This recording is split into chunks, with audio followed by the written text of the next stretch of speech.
This episode is brought to you by Pine Melon. Pine Melon is the farmer's market delivered right to your doorstep. But this isn't just any grocery delivery service. Pine Melon connects with local farmers, ranchers, and producers, meaning you're supporting local agriculture with every order. Save time and skip a grocery trip by ordering online now at pinemelon.com. Plus, if you use code CityCastDenver, you get $75 off your first delivery.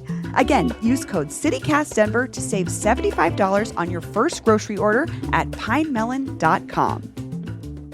What up, y'all? It's Joe Budden, here to talk about Prize Picks. Prize Picks is the best place to win real money while watching football. You can get up to 100 times your money.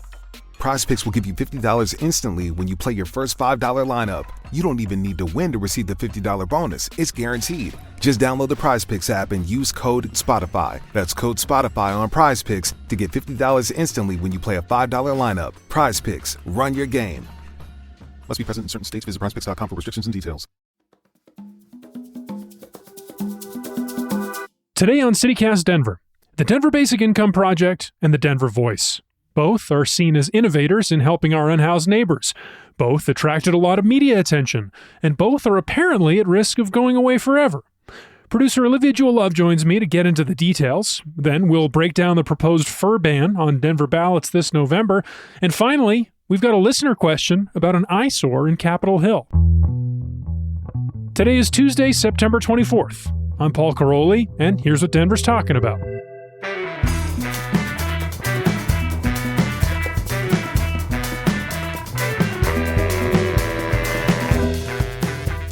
Well, hey, Olivia. Good morning. Hey, Paul. Good morning.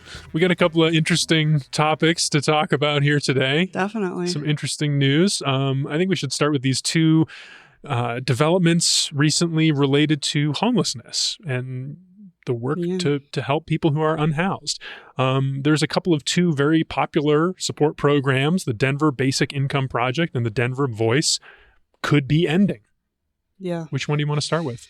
Well, I want to start with the Denver Basic Income Project because I know you've had like a special interest in this for a while. Yeah, like, for just sure. Kind of a research interest. They started around the same time that the podcast launched. So Yeah. it's been something that we watched the rise. We watched the city really fall in love with this thing, a lot of the city. And now this news last week about the mayor's office not wanting to contribute any more public funding to the project, that came as a real surprise. Yeah, it was surprising to me. But can we kind of back up and you explain to me what the project is and what it's kind of hoping to accomplish? Absolutely. So it started a couple of years ago during the pandemic. There was a wealthy local entrepreneur named Mark Donovan, who I think listens to the show. So shout out to you, Mark. Hey, Mark. So Mark had this experience. He's talked about this to a few different local news outlets, but he had this experience of during the pandemic, watching just a lot of people around him suffering, not having enough to get by. Meanwhile, his bank account is growing. He had founded this clothing company called Wooden Ships. And like many other people, who were comfortable during the pandemic, the market conditions only contributed more to his ease. So he just started giving people money on the street. He just started handing out, I don't know exactly how, I'm imagining wads of cash. That's how I like to imagine it. And over time, he found this so, beneficial, I guess. I don't know if he was seeing like results or if he was tracking it, if it was just more of an informal thing.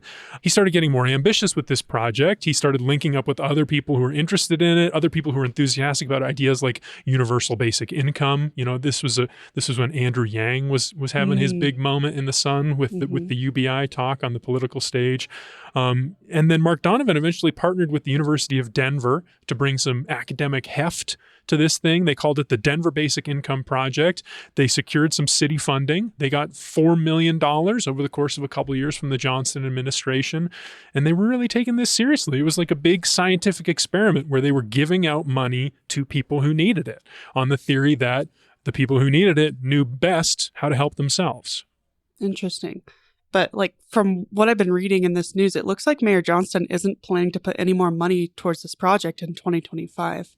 Yeah, that's correct. And that was the big surprise, was no more city funding. And I think it's really surprising to a lot of people because it seems so popular. Like so many members of our city council have gone and spoken at these events for the Basic Income Project. You see their murals all around the city, like at Bird Call down on Evans. Right. They have a big mural. But big picture from the mayor, according to this article in Denverite, the mayor says he's decreasing spending on housing and homelessness overall next year. So this is one of the things that is looking like it's getting cut. Like I said, they've already committed $4 million. So it's not like some huge cut relative to the overall spending he's doing on homelessness. But the reasoning is what's key here. Denverite reported that the mayor's office had looked at the latest report from the Basic Income Project, which found that, quote, the control group for the project, who received just $50 monthly, did just as well as the two experiment groups, one of which received $1,000 per month and the other received a lump sum of $6,500 up front and then $500 monthly. So it didn't really matter the amount they were giving. At least in terms of like certain metrics, you know, I'm sure it mattered to individual people in a lot of ways, but from the mayor's perspective, they're looking at this experiment and they're saying, based on these results, there are other programs that would be more efficient for helping people who are unhoused in this city. And they don't want to just give everyone $50? I'm sure they do. I'm sure they would love to do that, but there's only so many dollars. Yeah, that's interesting. I did read in one of the stories about this that this family was kind of giving that to their kids or their daughter as like her running around money, her school money, just kind of like that took that burden off of them for that. So I'm sure it was awesome. Yeah, they said her, it was. You know? They were like, this is amazing.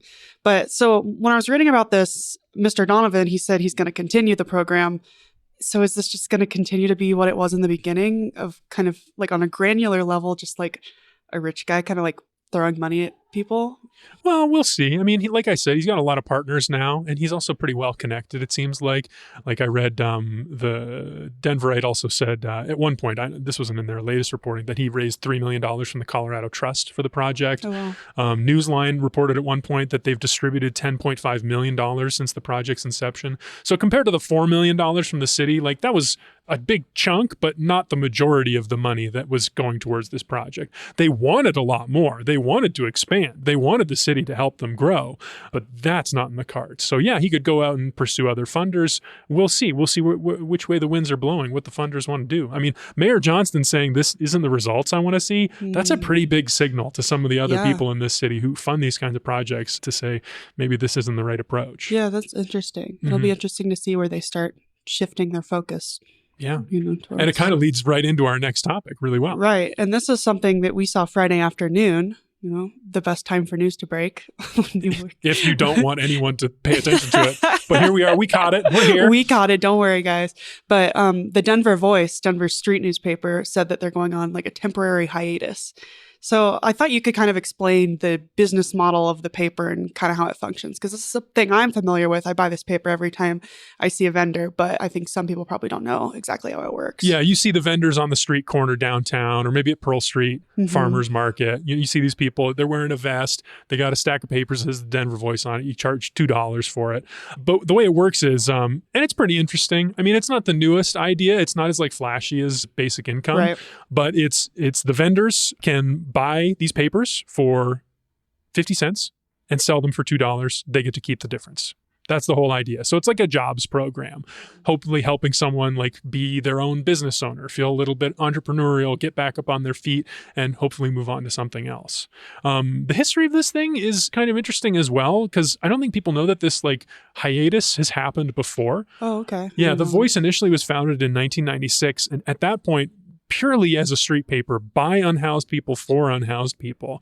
Okay. It was defunct in 2006, and then a local philanthropist named Rick Barnes hired professional journalists to run the paper as what we know now, basically, like full of articles like from the AP, a lot of articles from people experiencing homelessness, but not exclusively. Right. That makes sense, because I've my friend Andrew Fraley is the editor-in-chief of Florida's street paper, and so I've written articles for him to contribute to it before, just to kind of help them fill their paper. So it makes sense that they've got like a combo of professional stuff and then, you know, contributors and then just kind of local stuff too. So yeah, it makes sense. But I'm curious, are you surprised by the closure? I know we just said that it's happened before. So does that make it surprising or? I think The Voice has been up and down for a long time. I've done some reporting on this. They've always kind of been living close to the edge. Like, it's not a business. They need funders. Right. This like 50 cents that the organization gets from each paper sold, that doesn't go a long way. Right.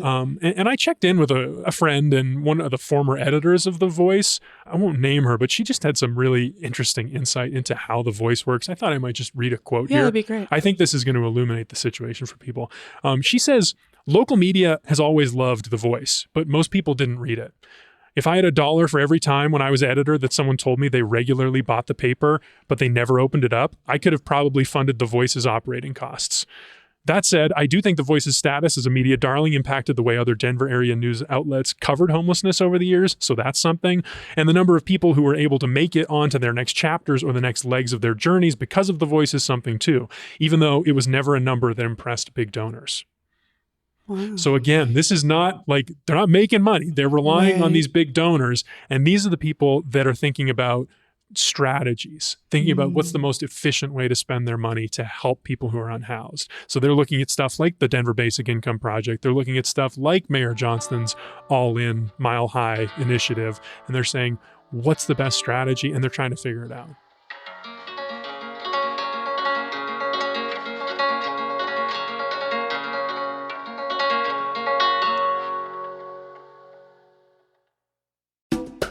This episode is brought to you by Be Civic. Be Civic is an affiliate of the Denver Metro Chamber Leadership Foundation. Together, they are a force of business and community leaders who are passionate about building strong communities and running smart, successful organizations. Be Civic gives organizations of all industries, structures, and sizes the connections, resources, and inspiration they need to be civic-minded while meeting business goals. This year, the nonprofit celebrates its 10th anniversary at the Be Civic Summit, A Decade of Purpose. The conference brings together hundreds of purpose-driven professionals to advance social impact in our communities. Check out the Decade of Purpose Summit on November 13th and 14th in downtown Denver. To learn more about Be Civic and the conference, visit becivic.org. That's just the letter B, civic.org. This episode is brought to you by the Logan School. Hey, Olivia, you know, when I was a kid, I was curious about neotropical parrots and how radios worked. Did you ever feel that way? Definitely.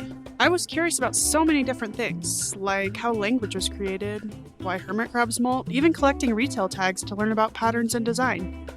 Totally. At the Logan School, curiosity isn't just a question, it's the answer. Here, kids explore their own passions and choose what and how they learn. So, like no textbooks or boredom?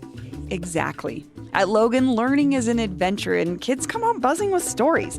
They dive deep into subjects that excite them. Sounds awesome. It is. At Logan, they nurture creative minds and let them lead the way.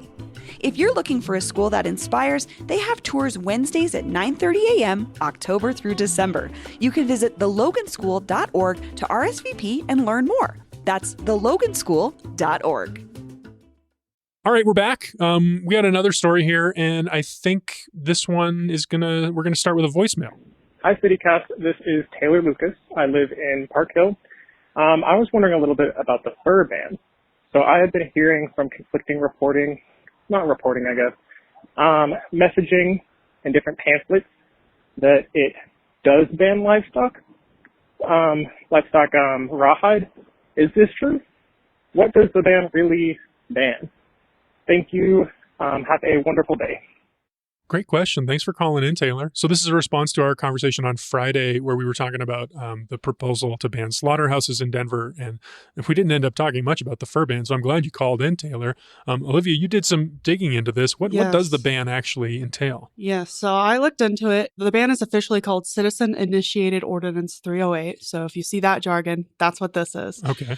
And so if approved, it's going to go into effect on July 1st, 2025. And so thanks to Hannah Metzger at Westward, she broke this down into a nice list for me. We'll put the link in the show notes. Yes. So here's the stuff that is going to be banned. So fur clothes and accessories, felt hats made with beaver, rabbit, or hare fur, fly fishing lures with animal hair like deer and elk hair. That's an interesting one. Yeah. Online fur purchases. So you can't get fur shipped from somewhere else to your Denver address. So like you can't get it from like a Interesting. legal state shipped to Denver. That's not a loophole you can do. Wonder how they enforce that. I don't know. I think they said if it's a Denver address, it like won't work. I don't Okay. know. I don't know how each individual website's going to do that. And then fur furniture and decor like rugs, tapestries, and then the Lucky Rabbit's Foot. No more rabbit's foots? Yeah, If did- it's a real foot, I guess. Yeah. Do you ever have one of those? No, never. I had one. I don't remember where I got it, but I remember I had it for like maybe a day, and then my hunting dog chewed it up Hmm. and like it literally ingested it. So it was very short lived, but I think he probably liked it. What about leather jackets and boots? I think that's what Taylor was concerned with, was the hide. Yes. So leather is not included. And so here's some of the exceptions, which unless I had gotten into the nitty gritty of this, I would have not, understood this. But so animal skin that has been converted into leather or which in processing will have the hair, fleece, or fur fiber completely removed. So Okay, that's interesting. I think that's leather and suede. So these activists who put this ordinance on our ballots, they're animal welfare advocates. I wonder why they didn't just go after leather too. Well, Why just fur? I don't think they could get everyone because they're like people are done with fur, but like people are not done with leather. You think leather's too trendy, too popular? Leather's too timeless. Everybody has something leather. Okay, so then the rest: cowhide with hair attached thereto. These are like the jargony words. Okay. Lambskin or sheepskin with the fleece attached, which I wanted to give a shout out to our host, Bree Davies, because that means Uggs will still be allowed because Uggs are made of Oh, good. sheepskin. So like, don't worry, Bree, Yeah. you can still have your Uggs. Wool or other fibers made from livestock, and the pelt or skin of any animal that is preserved through taxidermy or the purpose of taxidermy. So taxidermy's fine? Taxidermy's fine. Okay, learned lemur on Colfax, you're clear. But here's something I was curious about, like with all this. So Tell me. there's this fur store, I guess you'd call it, by where I grew up. I grew up in Kansas City. There's this fur store called Alaskan Furs that sold furs. And like often there were people out in front like protesting. Sometimes they had the fake blood that they'd like toss. It was, kind of a mess. But I know a big part of that business was storing furs for people. So they had like this climate controlled room in there that like, so if you already had furs, you could keep them there because like they need to be in like a climate controlled environment, maybe not just like the back of your closet. And so like if you had like a fancy fur or something, you would keep it at this place. And so I'm curious, I looked into it and I found a couple places in Denver that do this, but they also like sell furs. So I'm curious like what's going to happen if fur gets banned, if like these places, if that's even like enough of a business model for them to, stay in business. To only be fur storage? Yeah. And then I'm thinking about the fact that like, it seems like such a waste if we're just going to let all this fur, like, cause like, I know the pelts and stuff will like dry out and get all crispy and not be good anymore. So like, it seems like such a waste if they all just like, get gross and, you have to throw them away. I'm like, what's the point? They already exist. Yeah. So I don't know. That's just something, a part of it I was thinking about. There's this issue with Native Americans. There's some kind of carve out. Yes. So the ballot measure exempts fur product purchases for, quote, traditional, tribal, cultural, or spiritual purposes by a member of a federally recognized or state recognized Native American tribe from the ban. But from what I was reading, a lot of people were expressing concern over this carve out because it's like pretty narrow because a lot of Native people aren't actually federally recognized in tribes. A lot of them are self-identified and like, their dad might be officially recognized in a federal tribe, but, his kids aren't. So then if they're not enrolled in these tribes, they're not going to be able to purchase these products. Interesting. Even though they may still, culturally want to use it for the same exact reasons, but just for this like bureaucratic. And I think there's a lot of reasons legal. people aren't, federally enrolled in tribes and stuff. There's probably a lot of personal reasons, but they wouldn't, be included in this carve out. Interesting. So, yeah, I think that's a big point of contention. So I have to ask you about something I know that is very near and dear to your heart, the thrift store community. Yes. How does the fur ban affect thrifting? Would you still be able to thrift a fur coat? Yep. They're safe. You can still get secondhand fur. Oh, thank God. Thank God. The Macklemore thrift shop guy, you can still do that. You can get them from thrift stores, pawn shops, and nonprofit organizations. So maybe all the fur places will go nonprofit to like loophole it. I don't know. But you can also get repurposed fur. So like a rug turned into a jacket or something. That's okay. Yeah, that was one of the things on there. So like if it's been, reused, you can do that. But yeah, so I think it's interesting. I don't think I've thrifted actual fur in the past. I was going to say, is it common to even find fur in I don't thrift think shops? I've ever seen actual fur. That would probably be something more of a consignment store, because those are the ones you sell to. Or like it would be in like the case in front. That's where they keep the nice stuff. Like I'm not going up there. I don't want to ask for the key. But I actually recently thrifted a cowboy hat at the thrift store for $6. And then I flipped it over and looked inside of it. And it was a Stetson hat, which Colorado people will know is like the Colorado cowboy hat. Yes. I know this very well. Yes. Yeah, it's super cool. And I got it for $6 and it's made of beaver. And it seems to have like kind of like a leather wrap around the top of it and a little like feather in it, which probably can't use for fly fishing either. I don't know. But I don't know. I mean, I was just thinking about kind of the history of this stuff too, because I, of course, immediately flew over to the Stetson website. I'm like, what do I got? Like, what is on my hands? Yeah, I guess for the same reason that the slaughterhouse ban really cuts to the core of local, like Colorado's culture, the fur ban does the same thing. I mean, the Stetson website is like, in the 1860s, John B. Stetson was a gold prospector and it was raining. So he made a felt hat for himself. Is it a local thing, Stetson? Is it Colorado tied? Yeah. Interesting. I didn't know that. Yeah, it says it on the inside of my hat. Huh. But yeah, so like 1800s, he made the first hat. So like it's, wow. I mean, there's the Hands Off My Hat campaign that is the anti-fur ban people. And so they're really leaning into this angle of like, I saw a quote, I think in the Denver Post, they were like, we're going to be a laughing stock at the stock show if we're not selling hats and not like wearing hats and stuff. Because they said wool hats because that's the alternative that's been proposed for cowboy hats. It's like a wool hat. And they're like, somebody described them as costume grade. They said they're flimsy. They're costume grade.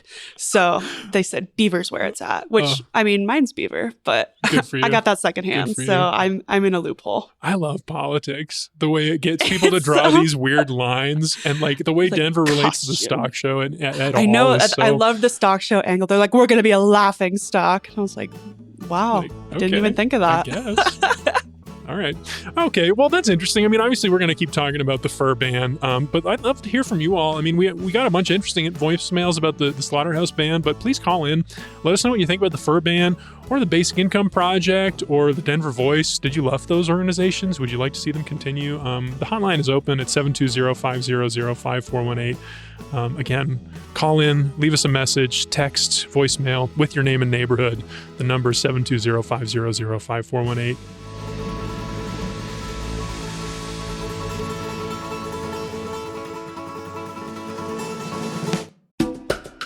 This episode is brought to you by Pine Melon, because I want you to have the peace of mind that comes with knowing where your food actually comes from and the sense of satisfaction you'll get from supporting the local Colorado community.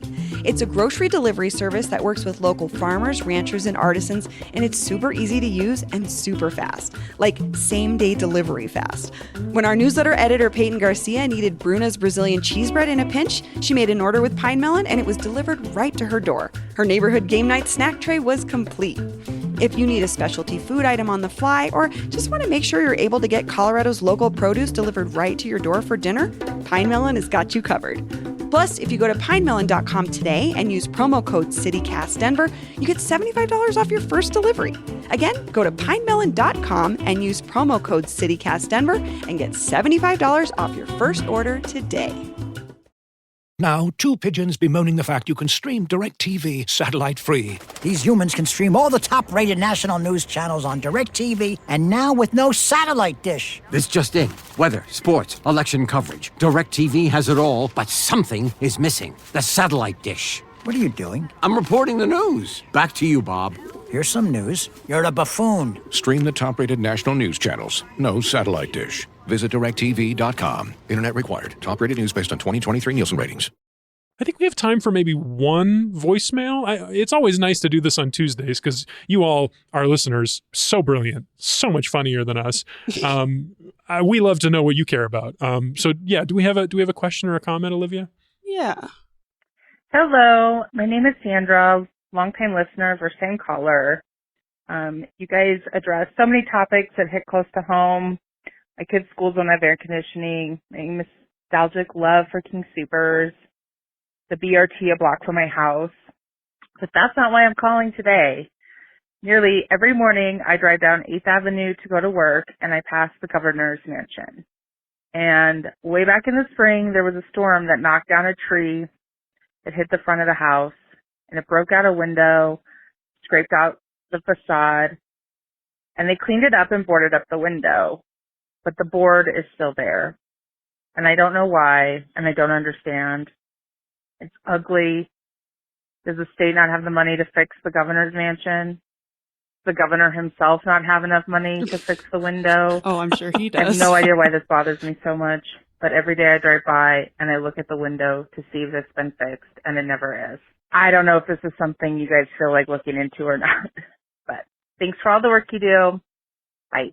Wow, Sandra, that is that's a really interesting observation. I hadn't seen this. Had you seen this window at the governor's mansion? I hadn't seen this, but when I saw this message, I was immediately not surprised by this. Oh, really? Just my parents are in construction, and I understand the nature of historic buildings like this.